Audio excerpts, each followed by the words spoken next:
mayoría de ellos, bueno, que le mandaran a ustedes una pregunta. Ahí seleccionamos algunas y bueno, se las vamos a mostrar y usted les contesta. Son preguntas puntuales, le preguntan cosas como ¿qué dice usted a un universitario? Pero bueno, vamos a empezar. Bueno, quiero comenzar con una pregunta que estaba anotada, pero ya escuché lo que le dijo el Tiempo de Bogotá, de que va a empezar el sábado allá en... Sí, mira, además de las organizaciones políticas que ya están movilizadas por todo el país, yo no lo había hecho hasta ahora. Y el sábado 18 voy a la ciudad de La Victoria, mi ciudad natal, a donde vamos a tener una concentración. Hay mucho entusiasmo de los compañeros de allá. Tenemos encuentros con los medios, la radio y la televisión. Y vamos también al encuentro con la gente de La Victoria, que es lo que yo quería hacer, un encuentro con los amigos que tengo allá, muchos de los cuales yo viví 16 años en La Victoria. Y entonces, por supuesto que es una oportunidad para volverme a encontrar con mi gente. ¿Ya están cuadrando un calendario de actividades que va a tener en distintas ciudades? ¿Cómo se va a ver eso en los próximos 2 meses? Bueno, yo me estoy concentrando en este momento de la campaña a las actividades aquí en Caracas con todas las organizaciones políticas, organizaciones sociales, gremios, movimientos sociales, etc. El sábado vamos a La Victoria y en los próximos meses vamos a hacer, próximos meses que prácticamente son 2 nada más, porque lo que queda de campaña es muy poco tiempo. Pero sí vamos a hacer el esfuerzo para visitar otras ciudades del país. Un recorrido puntual, muy directo, ida y vuelta. ¿A usted nunca le ha tocado montarse en una tarima como candidato? Nunca lo he sido. Por eso. Y digamos, multitud, bandera, gente gritando, etcétera. ¿Qué expectativa tiene de ese evento, de su participación ahí? ¿Le da nervios? ¿La del sábado? No, mira, la expectativa que tengo es de algo grato, porque es mi ciudad, es la gente a quien conozco y compartí muchos años de mi vida. Yo mi infancia y buena parte de la adolescencia la estuve allí. Todos los amigos que saben que voy el sábado a La Victoria están encantados, llamando a gente, movilizados para ese encuentro, al cual yo le tengo, lo hago con sinceridad. Es de mucho afecto volver a mi tierra para encontrarme con los amigos de La Victoria. ¿Y qué ha cambiado su vida como candidato? Porque ahora le dirán desde cómo tiene que vestirse hasta cómo tiene que hablar, cómo tiene que moverse para allá. Fíjate que no tanto así. Claro, tengo una agenda sobrecargada de reuniones, encuentros con los medios que antes no tenía, que me tienen que cumplir. Ya son las 8, ya está tal cual ahí, viene la otra. Y bueno, en eso yo no estaba acostumbrado a esa rutina, a ese ritmo de trabajo. Yo nunca había participado en una campaña política para un cargo de elección popular, jamás. Yo creo que la última vez, el último recuerdo que yo tengo de haber participado en algo parecido fue en mis años de estudiante universitario, en algún momento que hubo una manifestación por algo de reivindicaciones estudiantiles y yo me asomé y participé con unas palabras como movimiento estudiantil y como miembro de la Escuela de Relaciones Internacionales. Ese es el único recuerdo que yo tengo de haber participado y por supuesto ya como profesional sí tengo decenas de oportunidades en las que yo como representante venezolano participaba en las reuniones multilaterales, llámese Cumbre Iberoamericana, Grupo de Río, en fin, todos los mecanismos de consulta y de concertación política del hemisferio en donde Venezuela participaba muy activamente. y yo era el representante de Venezuela. Ah, pero eso es muy distinto a montarse en una tarima y decir, Eso voten es por mí. muy distinto. Ahora, fíjate, en noviembre, en el año 1997, se celebró aquí la Cumbre Iberoamericana. Ese es el mecanismo que reúne a los países iberoamericanos. Y allí me tocó a mí ser coordinador de ese gran esfuerzo para cumplir con poner de acuerdo a todos los países en la Declaración de Margarita, que fue una declaración bien compleja en donde habían puntos muy sensibles sobre temas de democracia, ética pública, etc. Y ahí habían visiones diferentes entre Cuba, por ejemplo, y el resto de los países latinoamericanos. Entonces, bueno, ahí nos correspondió intervenir para conciliar posiciones y lograr que la declaración de Margarita tuviera el consenso de todos los participantes, como lo tuvo. Embajador, ¿qué características, usted que no es político de partido y se le anda buscando votos, qué características detecta usted que tiene esta campaña, que es una campaña inusual de entrada porque usted es el candidato, y las condiciones que se tuvieron que dar para que usted terminara siendo el candidato, pero ¿cómo ve usted la campaña? ¿Cómo la califica? ¿Cómo la siente? ¿Cómo la evalúa? Mira, una campaña, como tú mismo lo dices ahorita, típica, por el tiempo que es muy corto, el tiempo de la campaña, y por la movilización que tenemos que dar para recorrer el mayor número de estados del país en un tiempo relativamente corto. Eso lo compensamos con la participación de todas las organizaciones que conforman la plataforma unitaria, que están de lleno. Yo vengo esta mañana, por ejemplo, de un pleno de Un Nuevo Tiempo, donde estaban todos los delegados del país, unos por Zoom, otros presenciales. Y mira, el entusiasmo que hay en todas partes es contagiante, te lo digo con sinceridad. Lo que uno ve en la calle, ese ánimo, ese entusiasmo de la gente, dice, vengo de una reunión en el comando de campaña de María Corina, y ahí había una delegación de Margarita, de concejales de Margarita. Bueno, aquello era que desbordaban de entusiasmo. Me escribieron esta mañana mensajes de concejales de Guárico, en el mismo sentido, concejales de Aragua. Entonces, es un entusiasmo que contagia cuando tú estás en esto y empiezas a recibir ese sentimiento de estamos cansados de 25 años de lo mismo. Y yo no estoy haciendo una campaña con un lenguaje de confrontación, lo mío es más bien un lenguaje de inclusión. Aquí cabemos todos, vamos a participar por la recuperación de Venezuela, la reinstitucionalización de Venezuela, vernos como hermanos y en términos políticos no vernos como contrincantes, adversarios que no pueden hablarse el uno con el otro. ¿Cómo califica usted al proceso electoral? El actual. El actual. Con desbalance en algunos casos, porque ahí tenemos nosotros varios dirigentes que no pueden recorrer el país. Ahí tenemos el caso de María Corina Machado, que no puede viajar en avión, no tiene que recurrir al transporte terrestre para poder salir a recorrer el país.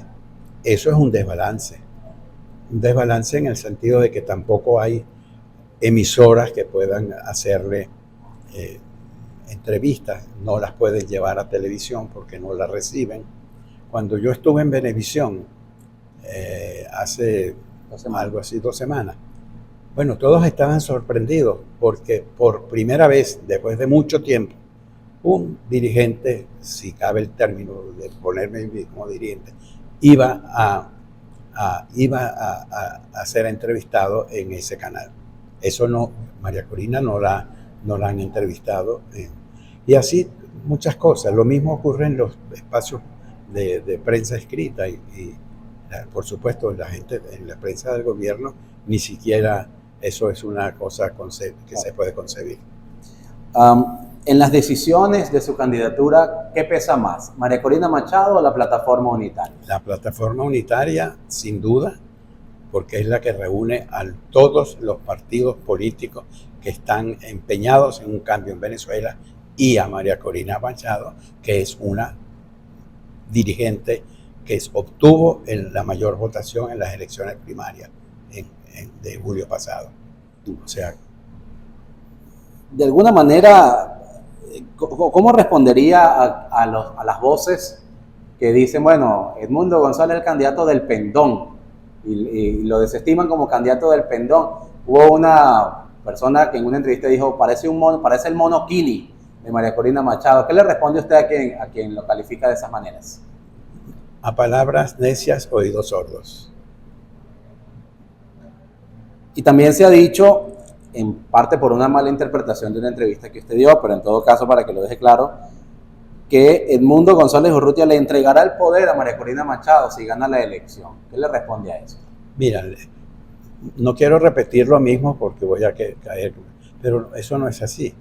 O sea, yo tengo mi perfil, yo tomaré las decisiones que correspondan, y en el gobierno hay cabida para todos los dirigentes que estuvimos empeñados en buscar la transformación democrática en Venezuela. Le decía al Tiempo de Colombia que se ha reunido con el embajador de Colombia, ha tenido conversaciones con el canciller, a raíz de esta propuesta de Gustavo Petro de unas ideas para una transición de paz que presentaban, ¿no? En ese caso, ¿la interlocución la está teniendo usted directamente o la está teniendo María Corina Machado? Mira, ya hay varios canales para la interlocución con el exterior, gente del gobierno del exterior. Tenemos a Gerardo Blay, que es el que ha llevado todas las negociaciones con respecto a los acuerdos que se han firmado entre Venezuela y los distintos países. Yo personalmente me he reunido con varios representantes diplomáticos aquí en Caracas, el de Brasil, el de Perú, casi todos latinoamericanos, y hoy estuve con el embajador voy a tener también con el embajador de España, en fin, estuve con el embajador de España, hoy con el embajador de Francia, y voy a tener otra reunión con los embajadores latinoamericanos. ¿Qué amenazas todavía usted ve sobre su candidatura? Ya lo dejaron inscribirse, tiene la tarjeta de la unidad, 2 tarjetas más lo están apoyando, un Nuevo Tiempo Fuerza Vecinal. ¿Qué amenazas prevé usted que todavía están en el camino antes del 28 de julio? Mira, difícil predecir la actitud que va a tener el gobierno ante una candidatura que avanza aceleradamente hacia un triunfo el 28 de julio. Estamos con unas cifras muy, pero muy favorables, lo cual no significa que nosotros nos vamos a dormir en los laureles, porque el triunfalismo es el peor enemigo en una campaña electoral. Pero seguimos reuniéndonos con todos los que podamos hacer, con actores internacionales. Nos hemos reunido con el canciller de Colombia por video, y vamos a continuar en ese mismo ritmo. ¿Usted califica al gobierno de Nicolás Maduro como una dictadura? Te respondo de esta manera. ¿Cómo se llamaría un gobierno donde las libertades fundamentales están en peligro? Donde los medios de comunicación no tienen total de libertad, donde se cierran las emisoras de radio, donde los espacios públicos están limitados a los sectores del gobierno. ¿Cómo se califica un gobierno de eso? Al menos poco democrático, es lo menos que le puede decir. ¿Y a usted no le parece que si el escenario en las encuestas que usted ha visto y que nos comenta, y que creo que varios hemos visto en distintos estudios, marca una brecha tan grande, usted no siente que el gobierno está muy tranquilo? Bueno, del gobierno se puede esperar cualquier cosa en cualquier momento, y nosotros estaremos preparados para reaccionar a las circunstancias que se nos convengan, que se vengan. Se han denunciado en estas últimas semanas problemas en la unidad opositora, en la conformación de comandos, etcétera, sobre todo aguas abajo, ¿no? A nivel regional, a nivel local. ¿Cómo han atendido esas demandas de los sectores políticos? Mira, yo esta mañana recibí mensajes de respaldo de alcaldes de Guárico, de alcaldes de Trujillo. Vengo de una reunión donde se acercaron alcaldes de Nueva Esparta. Todos esos rumores pueden ser parte de, no digo que sean, no los hay, no hay el engranaje de la estructura de los comandos de campaña en todo el país están funcionando articuladamente, todos. Pero más allá de rumores, hubo una carta incluso donde unos dirigentes regionales decían, bueno, pero es que es complicado entenderse con 20 Venezuela porque quieren secuestrar las iniciativas y tal. En una campaña electoral ese tipo de cosas pueden ocurrir, donde tú estás viendo un movimiento de miles de personas activadas políticamente con distintas, son 14 organizaciones políticas con visiones diferentes y bueno, esas son discusiones que se pueden dar, no significa con ello que está en peligro la unidad.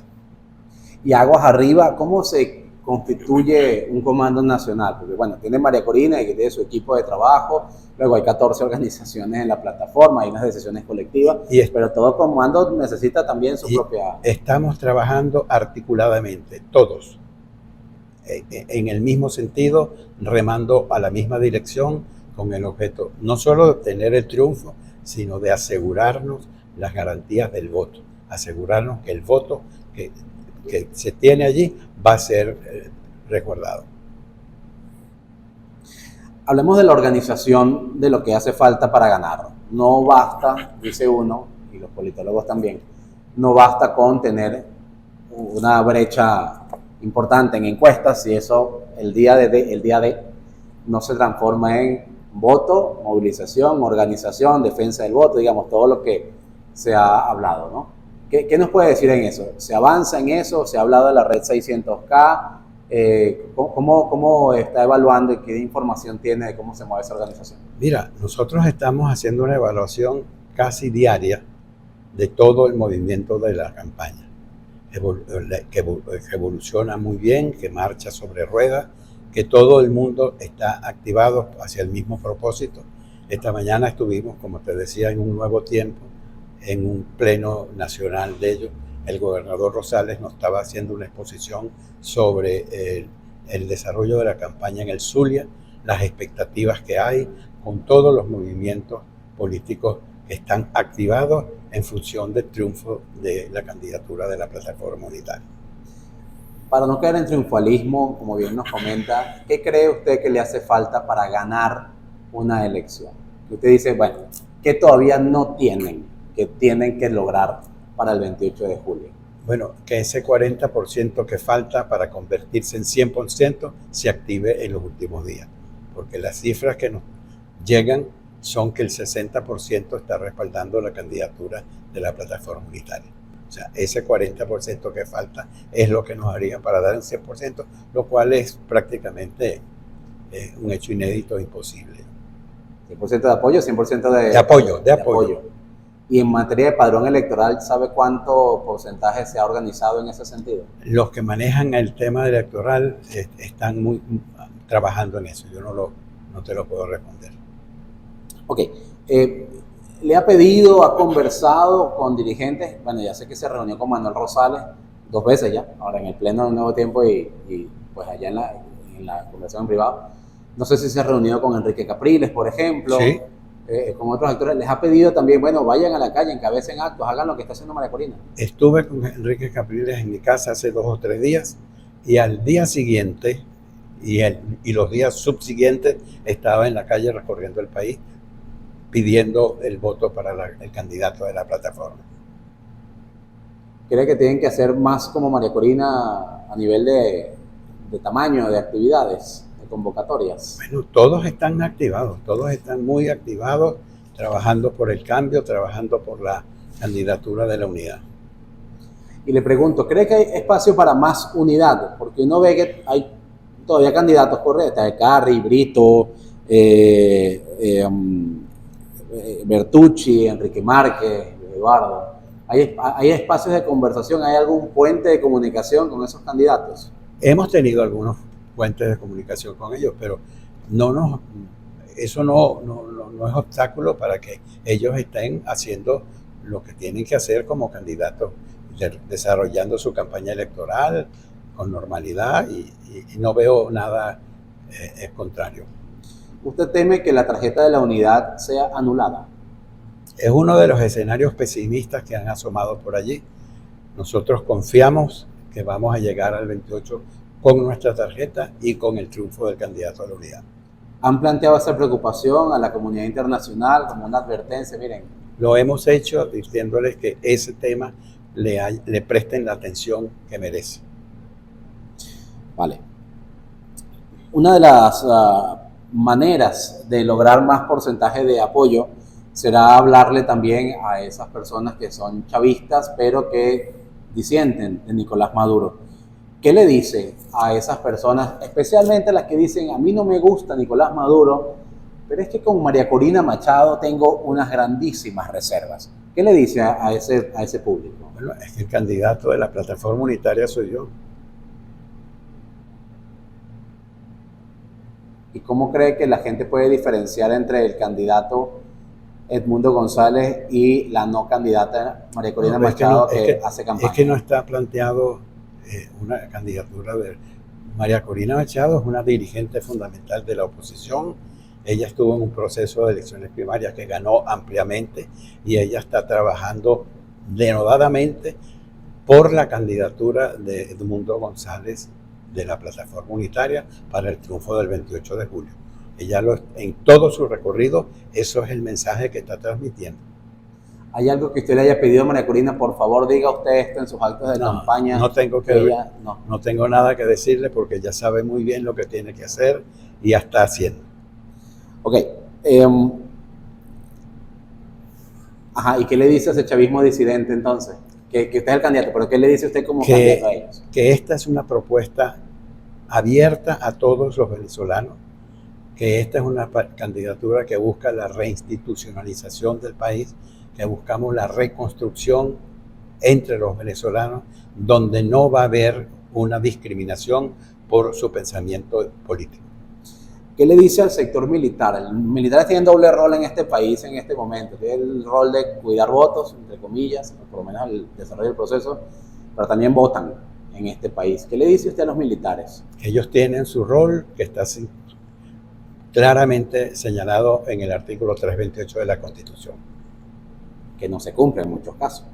Ahí está el artículo que habla específicamente cuál es el marco donde se deben conducir los militares. Y a quienes manejan las instituciones del Estado que no dependen del 28 de julio necesariamente para seguir al frente de ellas, como el Poder Ciudadano, los diputados de la Asamblea Nacional de mayoría oficialista, tantos institutos que existen en el país, que al final son estructura burocrática del Estado, pero hasta cierto punto y un punto bastante grande son estructura burocrática del partido de gobierno. Bueno, que cumplan con su trabajo, pero ellos no deben estar haciendo campañas políticas porque no es lo que les corresponde. Vale. ¿Cómo y quién diseña el llamado puente de plata para comenzar una transición? Porque eso es uno de los términos que se usa mucho. No hay que dar un puente de plata, un puente de cristal.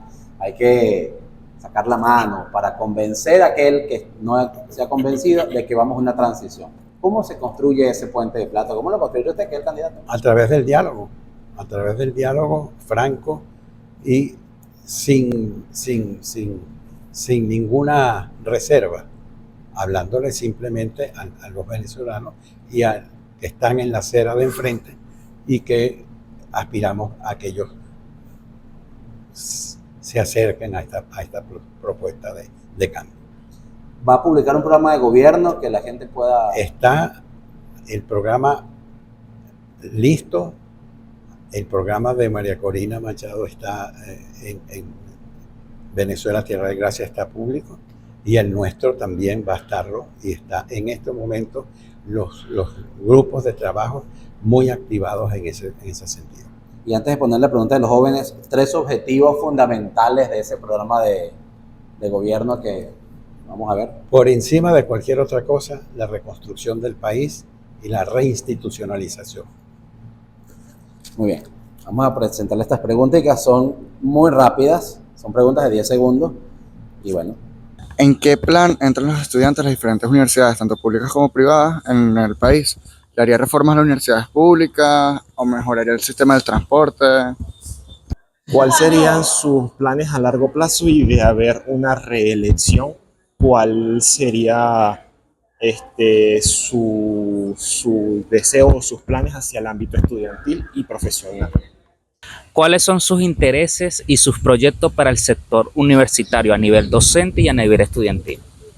Candidato, ¿cuál es su propuesta para el sector universitario? ¿Qué acciones tomaría para mejorar la situación universitaria en todo el país? Mi pregunta sería que dentro de su estructura de país y su organización, ¿dónde entraría la prioridad del sistema educativo, que en este caso sería la Universidad Venezolana, que la educación es el verdadero futuro del país? La educación mejor para todos. La pregunta que le haría sería, ¿cuál es su plan de acción con respecto a la economía en el país? ¿Qué medidas piensas utilizar para restablecer la economía en el país? ¿Cuál sería el primer paso para recuperar la economía del país?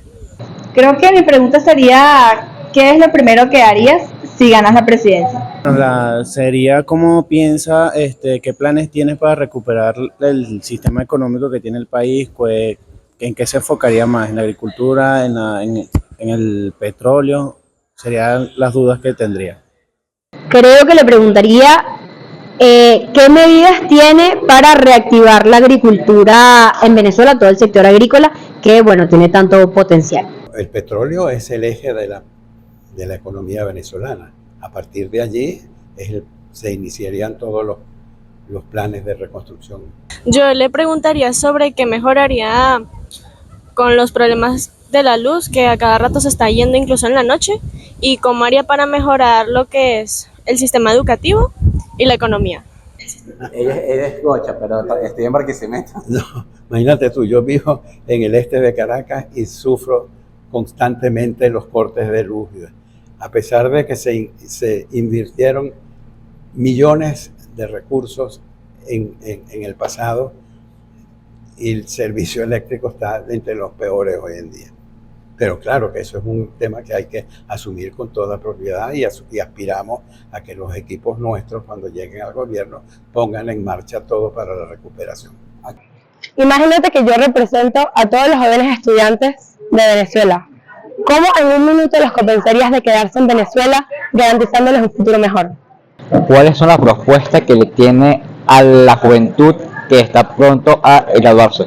Bueno, que aspiramos a contar con una Venezuela en la que el concurso de ellos será importante para salir del... ¿Qué lo hace diferente a la oposición que hemos tenido durante tantos años? Que le han hecho frente a este gobierno, que lo que ha fracturado este país. Es importante saber cuál va a ser el comportamiento político de esta persona y, vitalmente, cuál va a ser el cambio estructural en nuestro país. Mira, nosotros aspiramos a llevar adelante un programa completo de reinstitucionalización del país, de reformulación de las políticas públicas en el más amplio sentido. Y allí es donde se va a ver la diferencia entre lo que aspiramos y ponemos en marcha y lo que fue en el pasado.